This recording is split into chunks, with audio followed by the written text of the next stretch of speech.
Hey, how's it going, everybody? Jamie MacDonald here. Just wanted to drop in and do a, well, I thought it was going to be a quick video, but I guess it's probably going to take a few minutes to get through this. But it's going to be kind of a two-part video. The first part is I'm going to talk about the Visionary Summit that I just returned from the other week. And also about the thing I'm really excited about right now, which is the 4.0 firmware for the OMD EM1. And specifically one of the features that firmware update brings. So let's start off with the Visionary Summit. If you're not sure what the Visionary Summit is, just watch the last video that I uploaded and I kind of go over what it is there. And I won't rehash exactly what it is, but I will talk about the roundtable discussion. So I took a lot of questions from viewers. People wrote in via Twitter and Facebook and YouTube.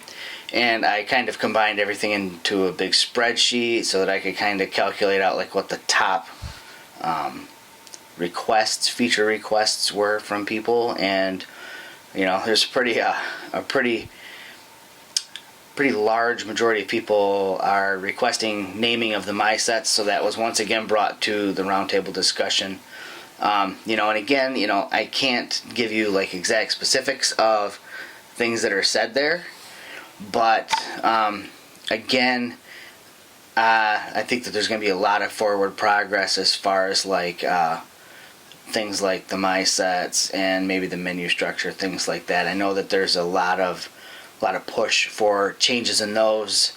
You know, and I know a lot of people complain about the Olympus menu system. I don't, just because these are the only cameras I've ever known. So for me, it's easy. I can fly right through. So just know that your suggestions were taken to the table and received very well.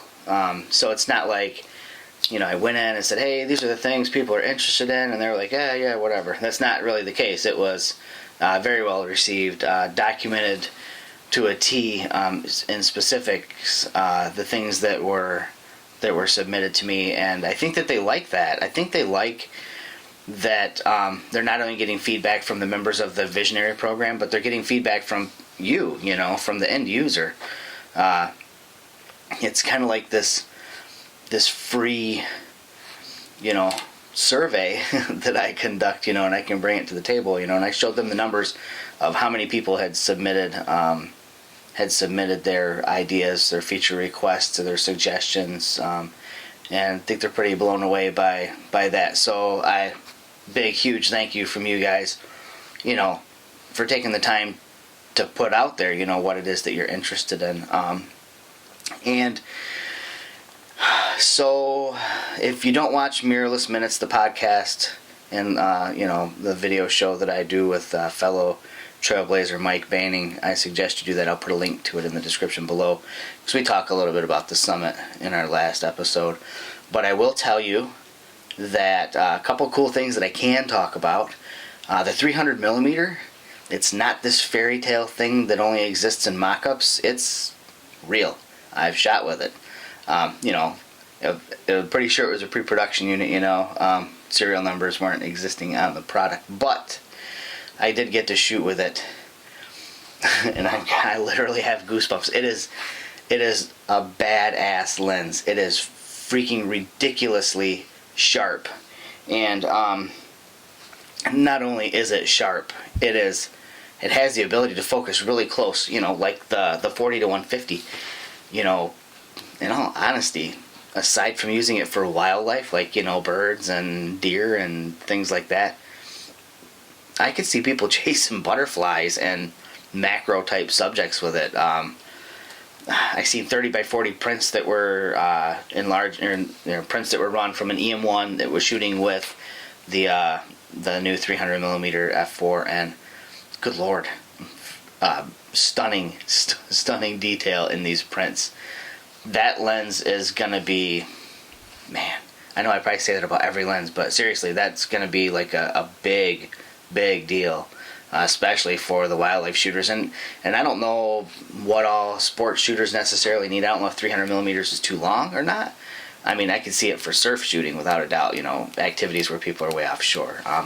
So when that lens comes out, trust me, go demo it, get your hands on it, and just, you gotta see it, you know, and you'll understand why I was so excited to be able to shoot with it. So it's coming. It's real. I don't have a date. I can't give you that, but I can tell you you're going to be floored by this lens.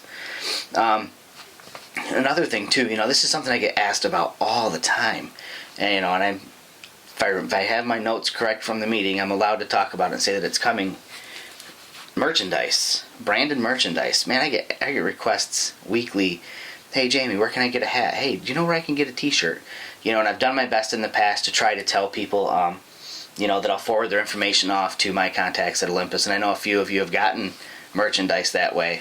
And I know they don't have enough to just give them out to like everybody, but there's a store coming where you can get branded merchandise, and even though I'm lucky enough to where they give me stuff, every couple of times maybe throughout the year, I'm gonna shop there anyways and just pick up some extra gear, because as far as I'm concerned, when you're out in a crowd of other shooters and you see the big Canon and Nikon guys, it'd be nice to have some Olympus apparel to go along with my gear when I'm in that crowd. So those two things I was able to talk about.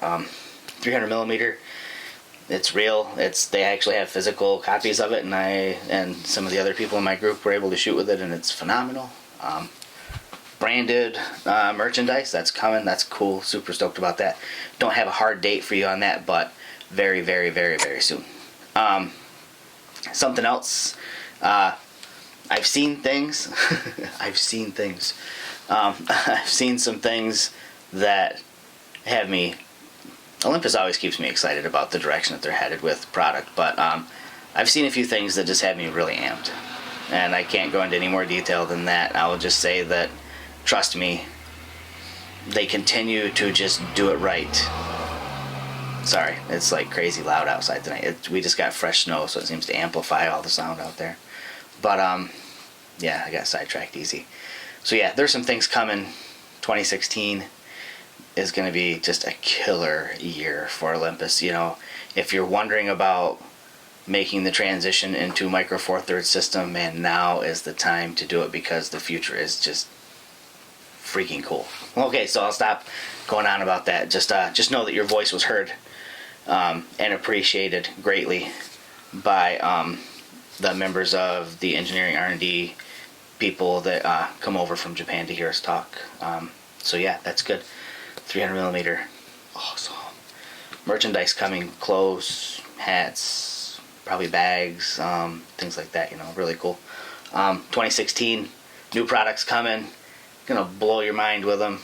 It's gonna be cool. Trust me on that one. So yeah, let's get on to the 4.0 firmware. So I'm lucky enough to have gotten the 4.0 firmware on an EM1, and now while I was in Pennsylvania, I was lucky enough to have it put on to a couple other bodies as well. The firmware for the EM5 Mark II, and like I said, the 4.0 for the EM1. But I want to talk about one specific thing with the EM1's 4.0 firmware, and that is the focus bracketing, and more importantly for this little video, the focus stacking. So the focus bracketing, that is basically, you can specify a number of shots that you're going to take, and what the camera's going to do is it's going to take that first shot, and then it's going to move your focal plane a little further out, take another shot, move it further out, take another shot, and so on, for the specified number of frames that you've put into the camera. Realistically, you probably don't need to do any more than like between 8 and 15 at the most, I think, when you're doing those bracketed shots.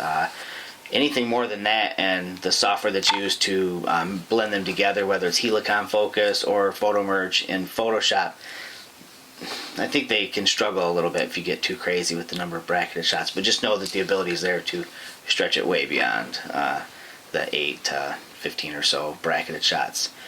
The other one, though, which the EM1 can do, is the focus stacking. So that's something that's been available in the TUF TG4, some of the point and shoots that we have with Olympus, that basically does like a bracketed shot, but then instead of having to take all those bracketed photos and work on them in post, the camera does it inside. That just shows you how powerful the processors are inside these cameras right now. You're limited to 8 frames, but like I said before, if you're shooting like I'm at f5.6 for this demo right here, at 5.6 and 8 frames stacked together, I mean, you're like at f45 or something like that, equivalent, depth of field. So basically I'm going to show you how this works. Super easy. I'll verbally walk through the menu settings to get to it so that you know how it works when you do get the update for your EM1. And then I'm going to fire off a non-bracketed shot, and I'm going to fire off a bracketed shot. And then I'm going to explain to you why I've got a flash on here. So let me get set up and get going here. So I'm going to go into the menu, and you're going to go down to the camera 2 menu. It's the second one down, and the very top setting is bracketing. And this is where you would go to set up like bracketing for like HDR. We're going to use like auto exposure bracketing or something like that. So we're going to turn bracketing on. And when you go down to the bottom of the list for bracketing options, because you can do auto exposure, white balance, flash, ISO, etc. The very last one is focus bracketing. That's the new addition here. We roll over to the right so we can turn it on, and then you roll over to the right again, and your top option is for focus stacking, and that's exactly what we're going to do. So we're going to roll over and we're going to turn that on. And it's already preset. It's going to do the 8 shots for us, okay? So we just hit OK so we can keep backing out of the menus here. So now I am back out of the menus. And what I'm going to do is I'm going to focus on this skull. And I know, kind of a creepy, weird subject here, but it works good for this kind of a setup. Now, it's dark in this little room that I do these videos in. It's just a little extra bedroom in the house, not very well lit. So, I'm going to need flash. Awesome thing is if you're using one of the Olympus flashes like the FL600R here, the fact that they're, branded together, they communicate well with one another. What it's going to do is it's going to take that first shot with the flash, move the focus. It will, if like the batteries were a little low in this or something, it's going to wait to fire that next frame until it knows that the flash is charged enough, and it'll fire the next one and so on until we get through 8 shots. The batteries in this are okay. I mean, I've been shooting with the flash for a little while. And so the recycle time isn't like super fast, but you'll be able to see the fact that the flash is going to strobe each time it moves through the focal plane of the 8 shots. If you had a non-Olympus flash, something like, I don't know, maybe like a Young Nuo or something like that, you could actually go into your settings and in your bracketing settings and actually set the flash recharge time. So it would give it time for your flash recharge, because it's not going to be able to communicate with the camera and say, hey, hold on, I'm not done charging yet. The camera would just continue to shoot. So through a little bit of trial and error, you could actually set a delay on your frames, so that way it gives the flash time to charge. But we don't have to worry about that because we're shooting with all Olympus today. So I'm set up. I'm at f5.6, ISO 200. I've got the flash on, and we are going to get focus here. Move my tripod all around just to work with the menu. There we go, centered up on my skull here, and I'm going to focus, and I'm going to start shooting. And I'm hoping that shows from the video that there was a series of blasts. There should have been 8 if we were counting right. Right now it's actually stacking the image, and I'm just going to roll this around and take a quick peek at it. And it is exactly like I said it would be. And I will share these images over on Flickr, and there will be a link in the description for this video below so that you can see exactly what a stacked in camera image looks like, and a single frame at f5.6 that is not stacked.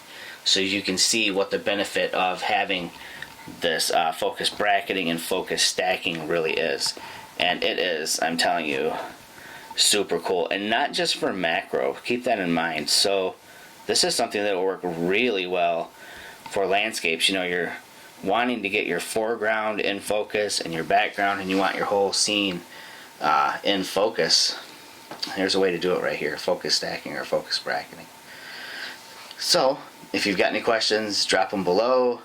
I'm going to continue to fire off a few more shots here and play with this. And I'll talk to you guys later. Again, thanks for subscribing, and huge thank you for every year coming here and giving your suggestions so that I can take them back to Olympus. I think it's what makes our ecosystem, our brand of cameras, our product line strong, is having a user base like we have with you guys. So Take care, everybody. Happy shooting, and I'll talk to you guys the next time something new comes out. See ya.